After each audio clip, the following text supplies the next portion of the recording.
Alô, galerinha do meu canal, tudo bem? Eu sou a professora Lu Morales e trouxe mais dicas para vocês. Mas antes de assistir, te inscreve no meu canal e te junta aos meus aos meus seguidores. E quando acabar, deixa o teu like. Pra cima, hein? Se fizer assim, eu vou atrás. Tá bom? Não sai daí!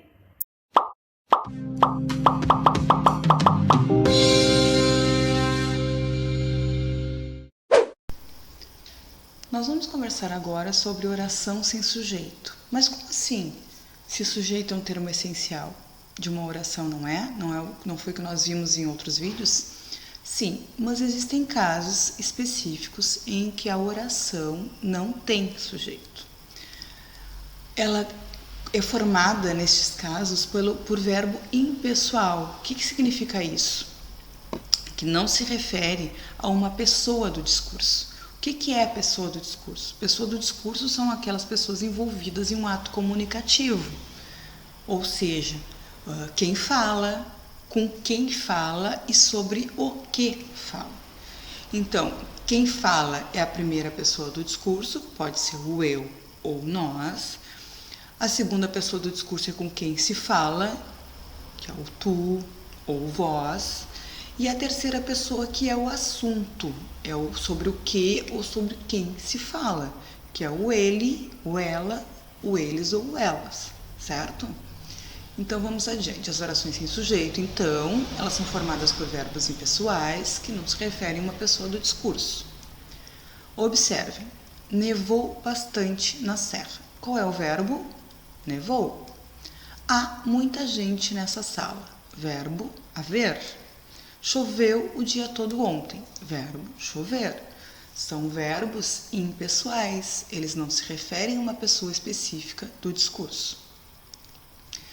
Aqui então eu trago um pouquinho dos verbos impessoais para dar uma clareada melhor. Bom, os verbos impessoais são aqueles cuja ação não é atribuída a nenhum ser, não é atribuída ao sujeito. Choveu ontem, não posso perguntar quem choveu ou o que choveu. Não é atribuída a nenhum ser, certo? Ah, foi o São Pedro. Não, né? Bom, exemplos então mais específicos, tá? São verbos que indicam fenômenos da natureza. Verbos que nós chamamos de intransitivos, que não precisam de complemento, eles têm sentido completo. Por exemplo, chover, lampear, nevar, trovejar, amanhecer, anoitecer, entre vários outros. Orações, então, que exemplificam verbos impessoais, tá? Que indicam fenômenos da natureza. Chove muito no Nordeste nesta época do ano. Verbo chove. Aqui anoitece sempre às 18 horas. Verbo anoitecer. Eu consigo perguntar para esses verbos quem anoitece, quem chove, ou que anoitece? Não, né? Então, reforçando, são exemplos de verbos impessoais, que não se referem a nenhuma pessoa do discurso. Nevou bastante nessa madrugada, também um exemplo de fenômeno da natureza, nevou. Nós temos também verbos impessoais, ser, estar, fazer, haver, quando estão relacionados com fenômenos da natureza. Esses verbos, habitualmente, eles não são impessoais, mas quando se referem a fenômenos da natureza, sim, são tratados como impessoais e são considerados parte de orações sem sujeito. Também quando eles se referem a expressões temporais. Observem, é cedo ainda ou tarde demais? O verbo ser aqui, ele está relacionado à expressão temporal. Faz 6 meses que não encontro com ele. Mais uma vez, verbo fazer, se referindo a tempo.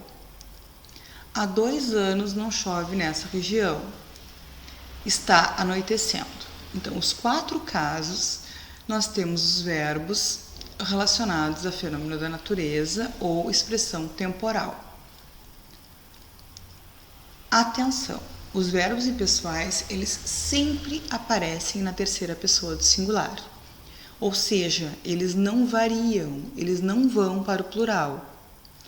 Então, eu trouxe alguns exemplos aqui, que são muito frequentes serem utilizados de forma inadequada.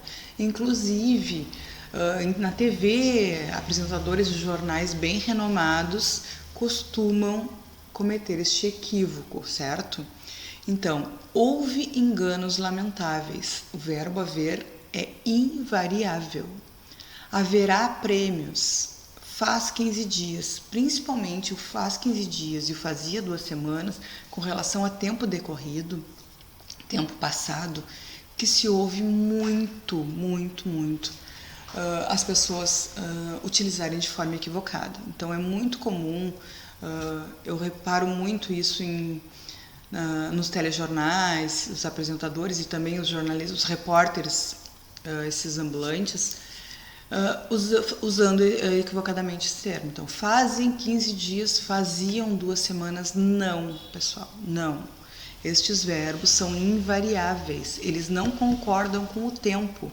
Ainda que façam 100 milhões de anos, eu vou dizer faz 100 milhões de anos. Faz 50, sei lá, dias. Faz e não fazem, ok? Também fica no singular o verbo que junto a haver e fazer sirva de auxiliar, forme locução. Então observem, pode haver enganos entre a gente e não podem haver, ok?